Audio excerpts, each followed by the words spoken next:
Hi guys, welcome back to another video. If you're new to this channel, my name is Christian Koivama and I'm a Swedish watercolor artist and I'm doing this full-time.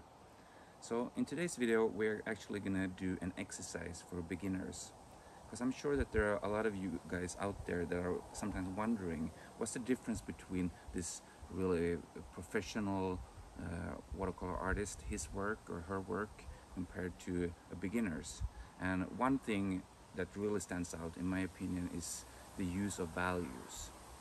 So that's what we're gonna practice today. Value changes that will make a huge difference in your painting. Without value changes, the painting, in my opinion, seems a little flat and boring, but with value changes you kind of get a depth and more of a realistic feeling. So let's just look at the surroundings where I'm standing right now, and with me including it. Let's see this is a complete painting, and let's make it into black and white, because that's a great way to see only the values and not get distracted by the colors. And if you look closely, I would say that probably the table has the lightest values in this picture, and perhaps the tree trunks here in the background. And what are the darkest values? I would guess the shades underneath this bush over here. And these values are important to get into your painting. The darker and the lighter, this will create a dynamic painting, which is important. Okay, enough talking with that now, and let's get started with the exercise. Okay, so for today's exercise, I'm going to use Saunders Waterford watercolor paper, and it's a block that I'm going to be using. And we're going to do this exercise, and the biggest thing that we're practicing here, that is making sure that we can control the ratio between water and pigment, because this will affect the value or the darkness and lightness of the color that you're putting down. And let's start by mixing two colors. The brush I'm using is a Princeton Aqualite, and it's one of my newer brushes and I really like it. So first I'm putting down some alizarin crimson. It's a cold red, transparent. It's probably one of my favorite reds that I like to use.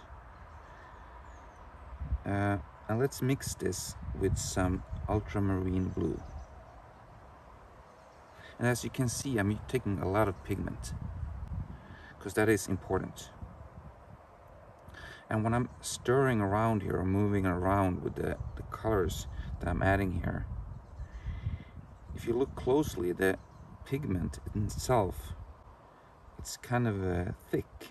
It moves around pretty thick, and that's a good way of looking at it and trying to figure out what is the ratio between water and pigment. Because if it's really thick, it's almost like cream or something like that, then you know that there's a lot of pigment and there's not that much water. As a beginner, at least me, when I started out, I got pigment and I put the brush into the water every time, and then you're not really getting anywhere, because the ratio of water pigment is not changing really, or it might even be more water every time and less pigment. So I'm just adding more and more pigment to this mix. There's already a little bit of water in here, so all I need to do is add some more pigment, and now it's really thick. So I'm gonna do one line here on the paper, and this is gonna be a pretty dark value, just like that. So if I feel like this is too dark, what do? Well, it's simple. I just add a little bit more water. And a great way, because I already have paint on the brush right here, so I just dip the brush into the water, can stir it around a little bit, and now I will get a lighter value. It might not look like that in the beginning, but there will be a difference when it dries. Okay, let's try to make it even lighter. So I'm moving the brush around to get rid of some pigment from the brush. I can even squeeze it against the edge like this a little bit to get the pigment out. And let's do another one. And now you can see a dramatic difference. Can we make it even lighter? Yes, of course.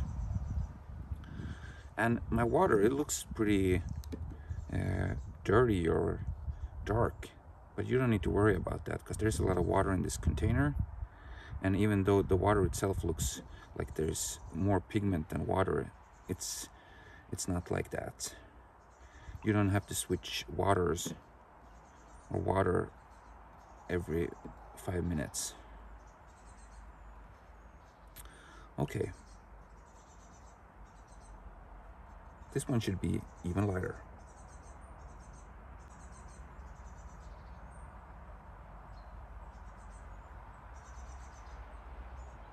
It's so light that you can't almost see it. Another great tip is that when you're doing your painting, that you can have a little bit of piece of paper on the side and do these marks before you start painting to make sure that the values are right. But if I put down the paint and I still feel after it dries that it's not the values that I'm going for, what options do I have then, you might wonder. And that's when you can start talking about painting in layers. So after this dries completely, I can add more paint on top of it, and that will create even darker values.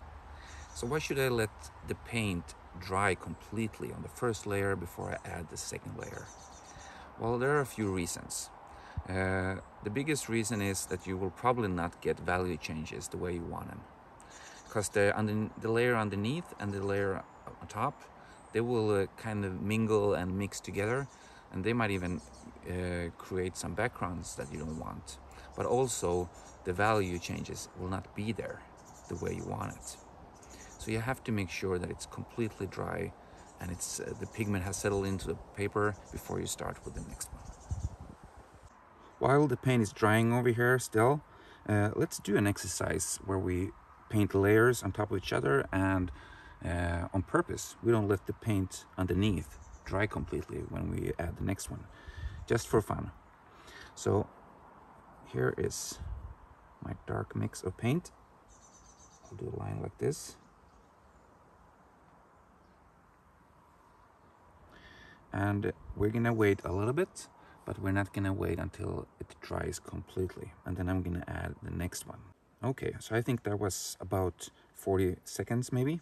So let's be the impatient watercolor painter here and add the next layer across here. Let's see what happens.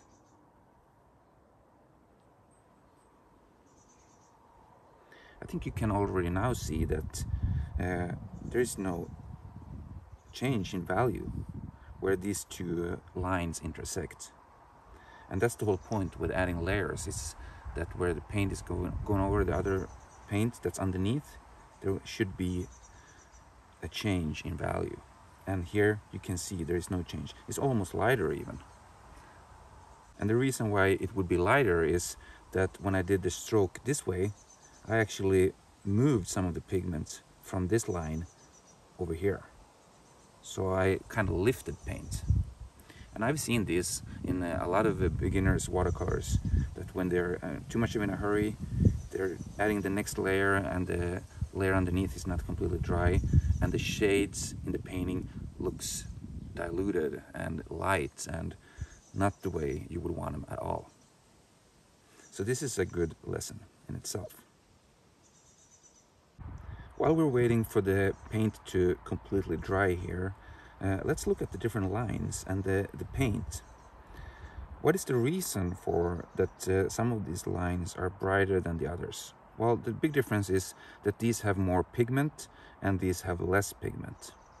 And what you see when you look carefully here is that the white paper underneath, it kind of shines through the pigment.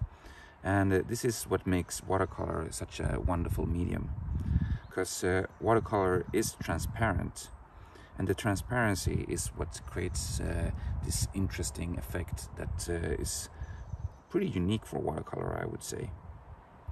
And knowing this, the white coming through, you can have any underneath coat that's light, like a yellow or a light red or something like that, as the first layer, and this layer will shine through the whole painting because of the transparency of the pigments.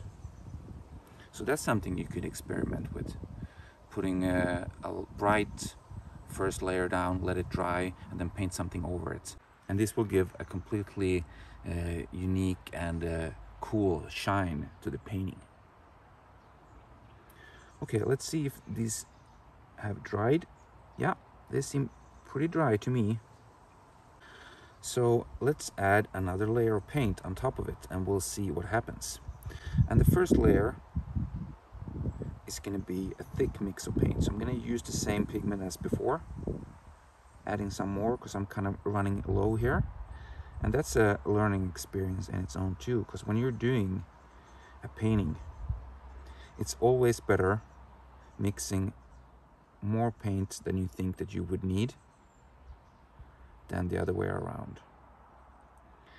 Because the pigment, it dries pretty quickly on you when you're doing your painting, and it can be pretty stressful if you run out of paint in the middle of a big element that you're trying to paint. So make sure that you have a lot of pigment in the palette before you start painting. Okay, so the first line I'm going to do here is thick paint. The ratio water pigment. A lot of pigment, not that much water. And when I move it around like this, I can see it's almost like cream. So that means that it's nice and thick. So let's see here what happens when I cross this line over all these 4 lines. And we'll see what happens. I'm going to do the same thing as I did before. I'm going to try to remove some of the pigment from the brush, making lighter values on my next line. And I'll do it next to it.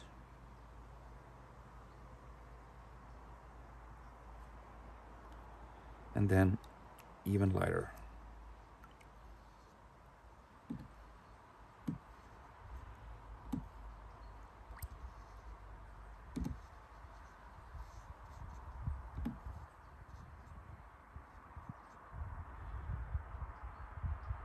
And there is my last one.